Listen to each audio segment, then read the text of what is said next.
realistic as, did I possibly not give that employee all the proper tools that they needed to perform that job?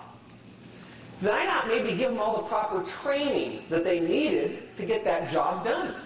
Maybe the day I gave it to them, I gave them most of it, probably 90% of it, but I was in a hurry that day. So maybe the 10% that I did not give them created this failure. Can I take any responsibility for that? Is there a possibility that I did not give them all the proper time that they needed? It might have been a task that might have taken 2-3 hours, and I told them they needed to have it done in an hour. Try to push them a little bit. So first of all, as great leaders, outstanding leaders, we can look at ourselves first and see if we can take any responsibility for that failure. And if we can, we need to apologize to that person and let them know that, John, I am so sorry. You know, I gave you all the tools you needed, but you know, when I walked out the door that day, I failed to give you a few bits of information more that might have made the difference between your success and failure. Therefore, I failed you, and I'm sorry for that. Watch the look in their eyes, though, about you being a mean leader. They'll look at you with some brand new vision. Now, the next thing we do is, let's say we couldn't find anything, that we can't accept any responsibility for it. We're certain they had everything. Do we go after the employee yet? Of course not. We open up dialogue with the employee. We ask the employee the same questions. John, did I possibly not give you all the tools you need? Was there anything that you needed that you did not have? And if John says, no, I had everything, did I not properly give you all the training that you needed? John might say, no, you gave me everything. Did I not properly give you all the time that you needed? Did you not have enough time? He says, no, I had all the time. Then the employee automatically starts taking accountability for their actions, and it's not you pointing fingers at them. They know that there's fault to be had. The next line down is serve employees. See, a leader's role is to support employees and remove barriers. I'd like you to fill in the blanks. Remove barriers. Our job is to ask employees questions and ask them, you did not succeed today. Did anybody, myself, a coworker, or the company, put anything in your way to keep you from reaching your goal? Maybe we're going to learn something from that process. Fostering trust and freedom. Create an environment that eliminates fear. Please fill in the blank, fear. Keeps promises and fosters freedom to question and contribute. If you read that sentence or paragraph towards the bottom, it says, if you lead through fear, you will have little to respect. But if you lead through respect, you will have little to fear. Now, the next bullet point down is coach and share time. Allocate time and resources to coach employees to take on more responsibility and authority. Keep your employees enlightened. Please fill in the words, enlightened and educated. That's a matter of simply not giving them the mushroom treatment. For those of you who do not know what the mushroom treatment is, that's keeping your employees in the dark and feeding them BS. That is not the way to lead people. Let's go to the next section, which is credible leaders. Now, nationally, across the board, in all industries, what do employees perceive as a credible leader? Please fill in the blanks. A credible leader is they do what they say they will do. They keep their promises and follow through on their commitments. The next bullet point is their actions. Their actions are consistent with the wishes, goals of the company. The next bullet point is they believe in the inherent self-worth of others. And they learn how to discover and communicate this to the people that they lead. The next bullet point is they are capable of making a difference in the lives of others. You are capable of improving the lives of the people around you. The next bullet point I would like you to put a star next to and fill in the blank with, they admit their mistakes. They realize that attempting to hide mistakes is much more damaging and erodes credibility. Okay, how many of you have children of any age? Doesn't make a difference. How many have children in a room? Okay, great. You might understand this when you have a child out playing with a bunch of other kids. Child does something wrong. you don't realize it's your child, but something goes wrong, something gets broken, your child shows up, has this guilty look on their face, so you send them to their room. Go have timeout! Timeout's great. Now, you found out a half hour later when the neighbor lady comes over that it really wasn't your child that created the problem, that it was another child. And you've got this decision to make.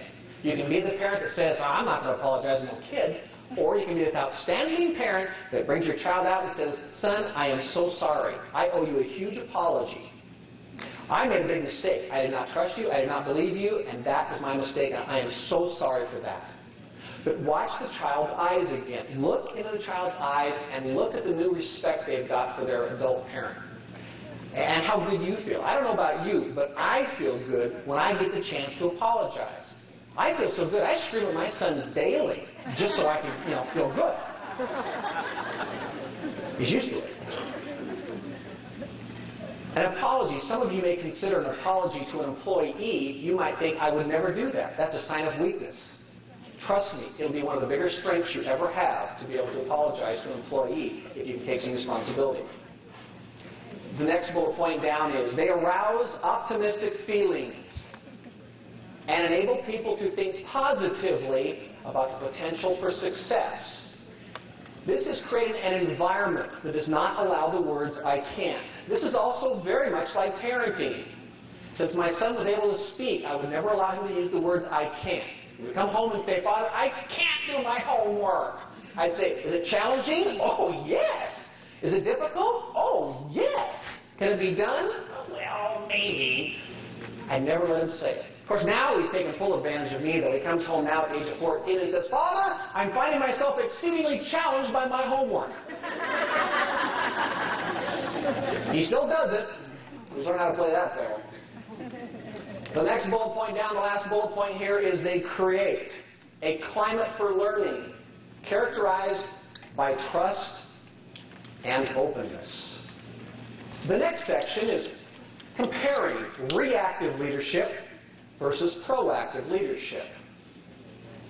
If you are like most people, you probably have very little time in your day. You find yourself challenged because you go to work, you get 8 hours in, you finish, and you go, man, I didn't get anything done that I wanted to get done today. I had an agenda. It just went in the toilet. I was so busy dealing with customer problems or operational things or with employees, I just didn't get anything done today. Well, that's probably most of your life if you stop and analyze it.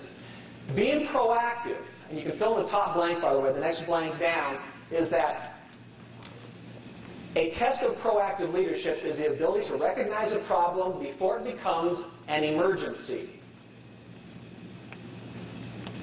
Now, if you want to free up your life, if you want to give yourself more time in a day, this requires proactive thinking and changing your behavior from where you are today.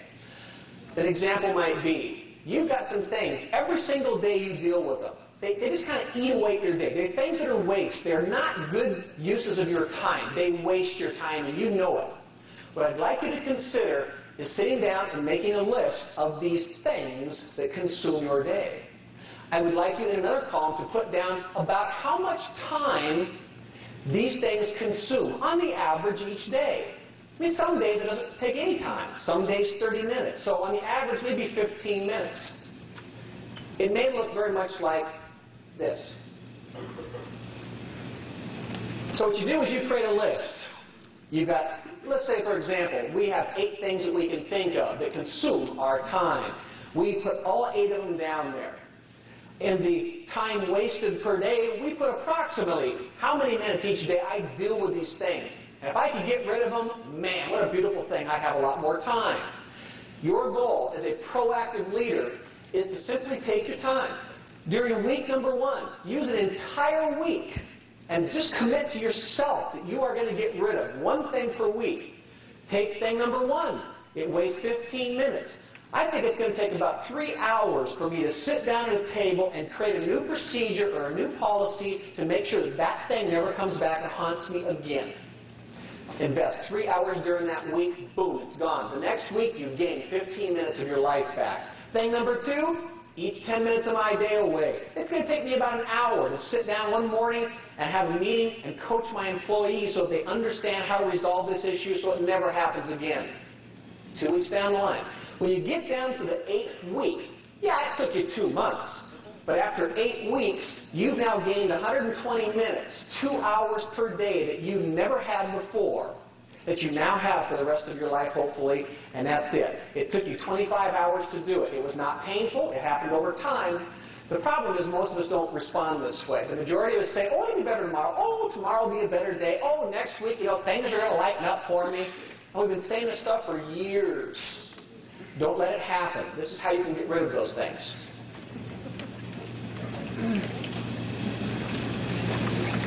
Reactive leaders spend most of their time putting fires out. The result is you're constantly handling problems with no time to manage important daily tasks. Proactive leaders put systems in place. Ladies and gentlemen, the words systems. To prevent the fires. The result is you're not having to handle the same fires each day and you have more time for other tasks.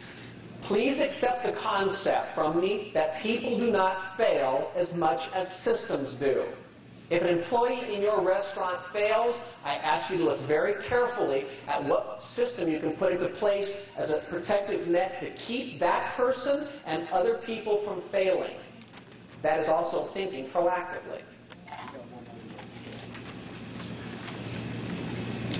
I may have said it before, but it is absolutely insane to continue to do what we are doing today, but expect better results tomorrow.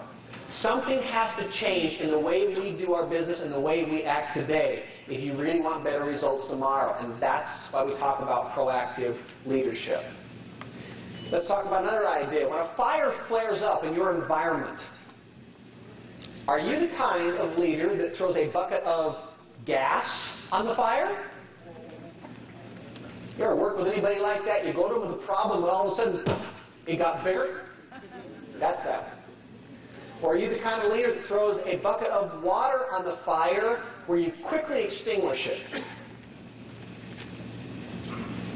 Now here's a question. Is the fire because of a problem or is it the effect of the problem? Give you an example. I had an employee that worked for me one time. Her name was Tabitha. She worked for me for about 4 years. Charming person. Wonderful employee. Everything. Her personality, her work quality, she was on time. Everything was fabulous. I would have killed to have 20 more Tabithas. Towards the end of her career, things changed. I started to see her behavior change. I started to see her just be a little bit more biting to people, including myself. Her quality of work started to go downhill. She stopped coming in on time. Finally, she stopped coming in at all. And so we came to heads, and I fired Tabitha.